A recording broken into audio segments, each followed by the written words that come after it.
G'day legends, it's Jai, that Aussie metal guy here. Before we get stuck into another great interview brought to you by Crannk.com and thatmetalstation.com, don't forget to hit the like and subscribe, and that way you can keep up to date with all the best music and interviews from all over the world. G'day, how you all going? It's Jai, that Aussie metal guy here with Crannk.com and with thatmetalstation.com. And tonight, wherever you are in the bloody world, I am chatting with Effy Gold from the Effigy. Reasonably new artist, I believe. Had a few new releases last year, including the Villain EP, which was your debut EP, came out November 12th. Not slowing down. You've got a new single coming out, Petrol Heart, April 15th, I believe. Thank you very much for joining me to find out a little bit more about the Effigy. Thank you for having me. No, absolute pleasure. After some mic issues, we finally got there.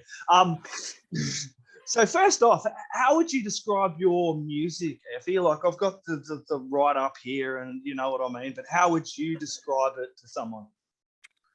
I would describe it as haunting and fantastical. I definitely have classical influences, sort of post-punk influences, and I came from a background of folk music, so I think I pull a lot of that into it as well. Okay, and so how did you first get started in music then? If that's kind of your background, tell me a little bit about your history, kind of leading your background, musical background, leading into this project, kind of what you were doing before. There was I wrote poetry. I was young, nice, miserable, like a lot of teenagers, and I started writing poems, and I kind of just wanted to sing them.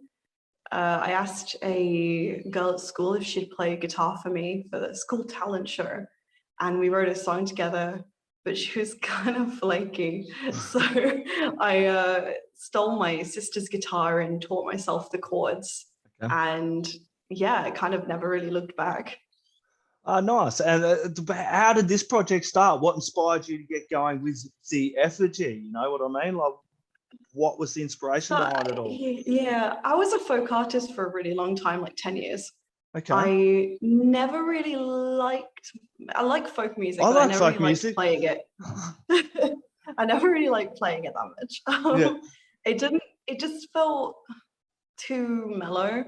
For what I wanted to really express myself. Like the words I was saying and the music I was playing, they just weren't marrying. But I felt a lot of pressure to stay making folk because I had a presence in that community, and everyone was like, "Oh yeah, no, it's so good. Your voice is perfect for folk. You should stay making that."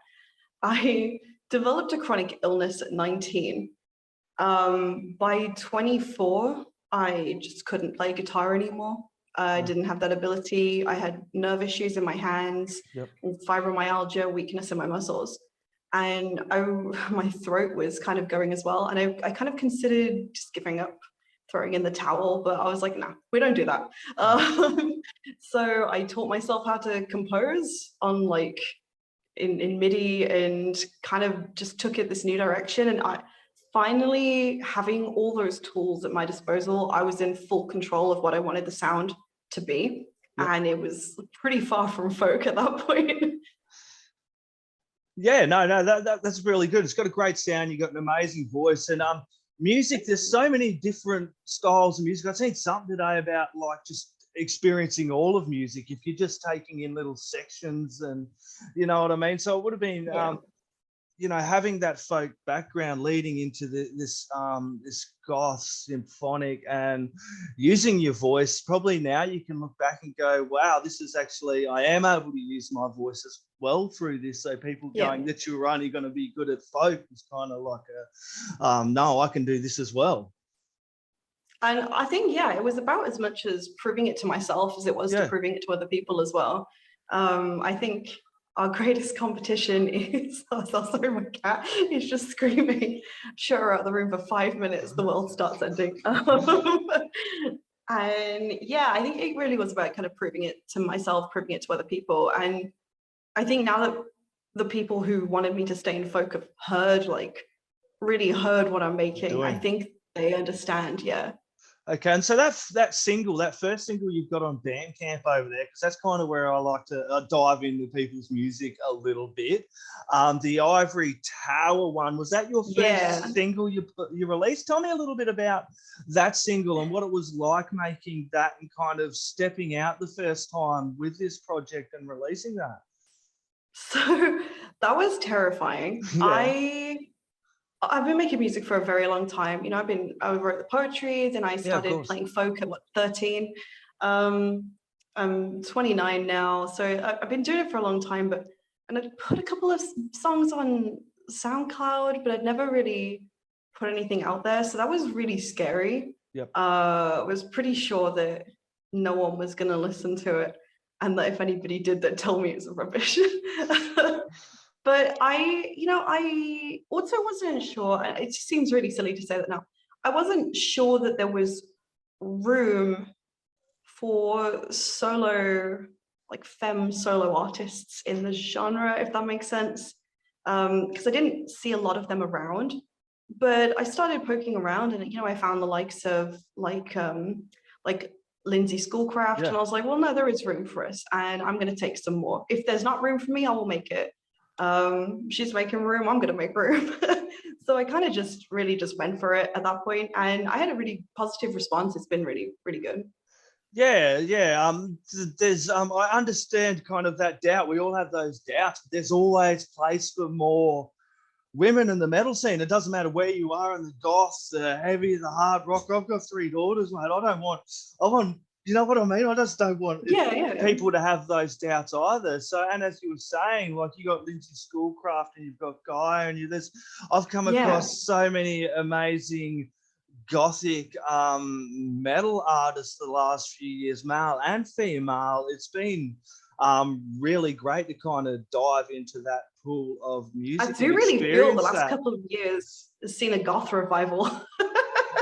Yeah, it is really good to see, and it must have been good for you. And I know you said you've been around in music for a while, but with that release, saying it was a nervous thing, kind of doing something new, and is it going to be accepted? And seeing that was accepted really well, that kind of give you more of a bit of a boost in motivation to keep rolling and pushing through. Absolutely, yeah. And to be fair, I actually recorded my EP before I recorded Ivory Tower.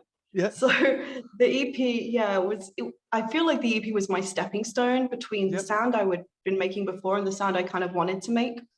Okay. And I definitely feel that like Ivory Tower and Petrol Heart, when it comes out, is closer to the sound that I'm heading towards. Definitely steps in the right direction.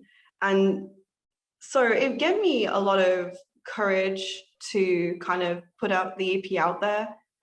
The last thing you want is, it's not like, oh, you want attention or whatever, but like the last thing you want is to pour your heart and soul into something and then for no one to ever hear it. So it was, but I had a really positive response. I found really beautiful people, particularly on Twitter. It has a great community, and people who accept me for the me I put there as opposed to the me they felt that I should have put there. Yeah, it's amazing to be able to find that community, as you're saying, amongst people. I've found that myself the last few years, doing this for 5 years as well. I always kind of felt a little bit out of place, but being able to use those mediums in the right way, you're able to find a community and be a part of that all over the world. And you also touched on an interesting fact about marketing. It must be interesting for you now as well. I think you're doing something with C Squared, doing a little bit of work over there for you now to kind of work a little bit over on that side of things and do a little bit of marketing. Exactly, see behind the curtain, you know what I mean? And it must be good for you. Interesting to see behind that, the whole marketing side of things, and starting to get a different idea about promotion and marketing and getting your music off to the right ears as well. For sure. I didn't know anything about the industry, particularly definitely not the music release industry, not the online music community, and not like alt music at all when I put my stuff out. And obviously now, you know, knowing the things I do know about marketing, if I could do it all over again, I would do it so differently. But I think that's kind of the beauty of marketing in general and producing music, is that it's a never-ending thing. You know, it's not, oh, that's it, I'm ruined. You know, if you do make mistakes, you can always do it differently next time. And it's all a learning experience, being able to see behind that curtain and sort of really understanding that sort of what is happening and what therefore needs to happen on my end as a musician. And that connect has been really, really enlightening. Yeah, exactly. And it's all a learning experience. And I think it motivates you even more once you get one released out and you look back and go, okay, then now I want to do this, and I wanted to kind of go in that direction as well. And I know you had a little bit of a story behind the Villain EP as well. I want to briefly touch on that. Tell us about that, because that release is still pretty new. Oh, yeah. So Villain, I wanted to explore what it means to be vilified, rightfully or wrongfully, this idea of being the bad guy. You know, you've got something like Welcome Home, which is about like a controlling, envious lover. And I like to tell real stories through a fantasy medium. Yep. I think it makes not necessarily more palatable, but I think it makes it just changes it for me, and it makes it something more achievable. You know, it's much easier to imagine slaying a dragon than it is to picture yourself leaving somebody who's abusing you. Yeah.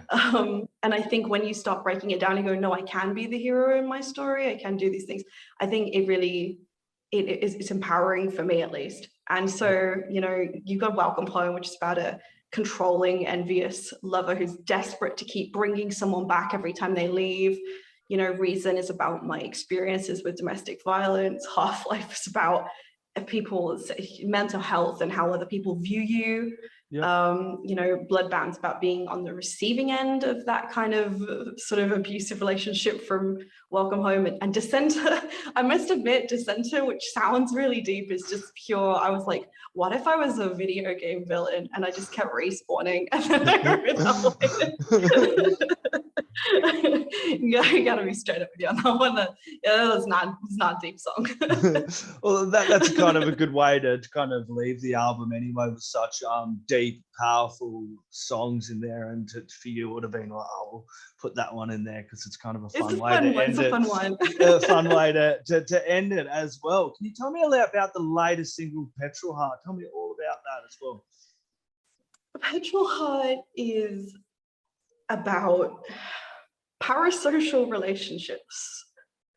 It's a little less fantastical than I think my usual stuff, but I've been quite inspired by the weirdness of parasocial relationships, and how, you know, an influencer says jump, their fans say how high.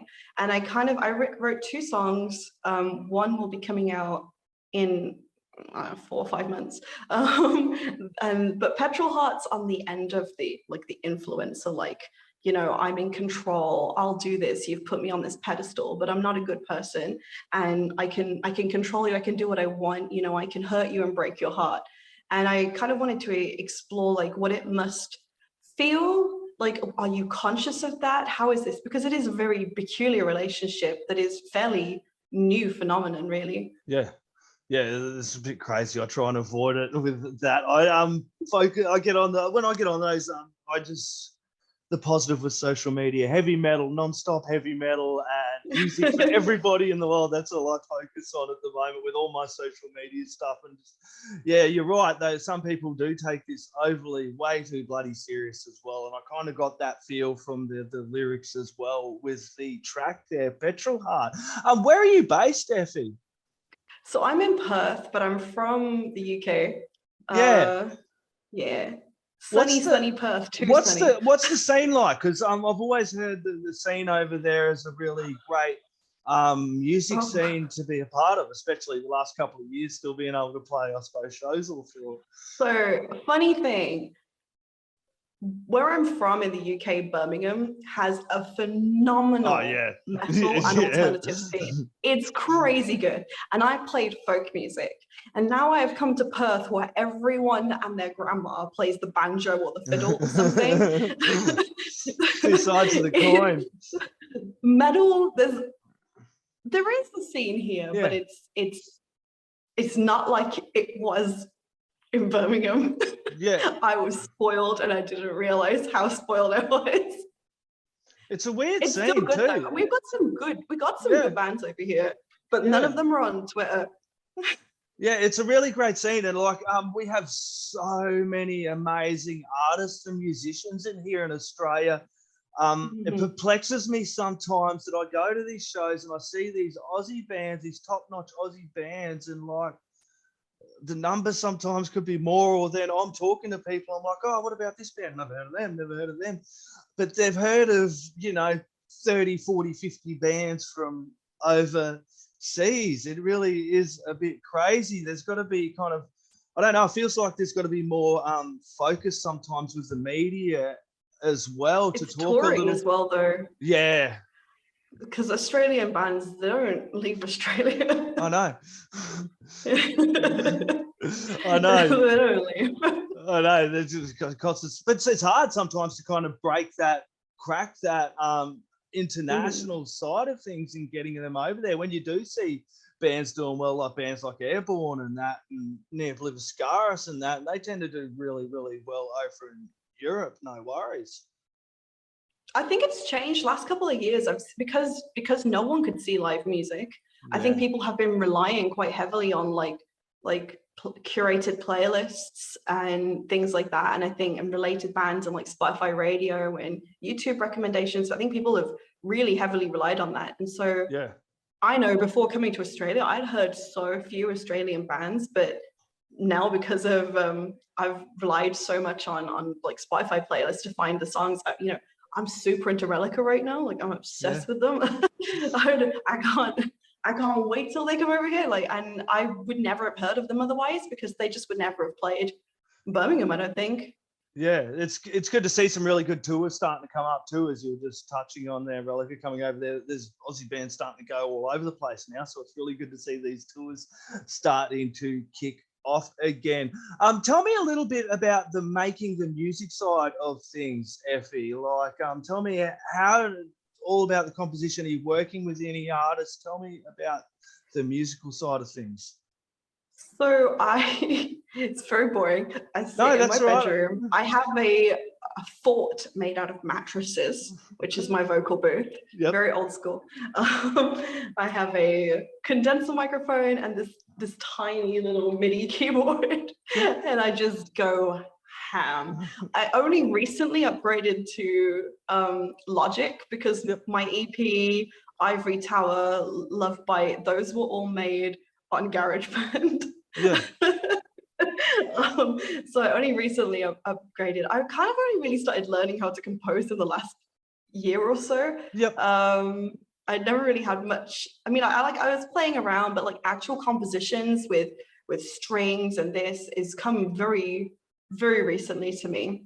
As working with artists, I actually, hopefully, fingers crossed, have an album coming out next year. I've written and recorded all the demos, and I will be working with Dan Clark over at Scalix. He's doing my guitars. They are so heavy. I love them. And but I really want to collaborate with musicians because it's kind of a lonely experience when you're a solo artist. There is something really nice about working with someone else and seeing what comes of it. Bouncing ideas off them as well. It's great to see because it's kind of like how I do things as well. I'm like, oh, I'm going to give it a go, and then you start doing it and you improve as you go. You go, okay, now I've got to do this and I've got to do that. I think people can take that as a little bit of a lesson with anything in life. It doesn't matter where you're at or what you're doing. If you want to chase a dream or you want to do something, just dive in and do it. Don't overthink it. Sometimes people overthink things too much and just it kind of puts them off. And you don't need a million fancy tools. You don't need a top of the line microphone. You don't need Pro Tools or Logic to make a decent release. It's ease of use, sure, and the quality will increase, but the compositional skills and stuff like that, it doesn't matter what you have. Like those are all mental skills, and you can practice them on anything. And I think it really does go for anything. You just give it a go. And when you get better, if you find you really enjoy it and you want to stick with it, you can always spend a bit of money on it. Yeah, that's it. It must have been great for you as well to kind of have this outlet as well the last couple of years and kind of focus on making music too. Yeah, I just consider myself like an artist in a broadest sense, because I paint and I write books as well. So I just cannot. But really, the last couple of years, I was like, all right, I love art, I love writing. I just want to make an album. Like, I just really want to do that. For me, that's like my goal. I want to do that. And I made my EP, which is obviously not an album, but I will make the album. I made my EP, and then I kind of fell in love with the process so much. Like being able to curate songs and go, this is the direction it's going. These are the themes. This is what I want to explore. And being able to explore it just was really rewarding. Yeah, awesome. And to see the growth. Effie, this has been an absolute pleasure. Everybody get along to the Effigy. I know you can get along the Bandcamp. I will put all the links below there as well. Petrol Heart comes out April 15th. By the time we play this, you'll all get to hear it as well. So thank you very much. Do you have any last words, shout outs or thank yous you'd like to add in there before we sign out? Yeah, I kind of just want to say thank you to everyone who has supported me so far. It's made this doable. It's made it not worth it, but it's made it more worth it. It's always good to have outside validation. And yeah, I really want to say thank you, I guess, to Curtis from C Squared, who has been so good, really, really good helping me. And Lindsay Schoolcraft as well, who has been just so kind and supportive, Gaia, and yeah, Rob Scalix as well.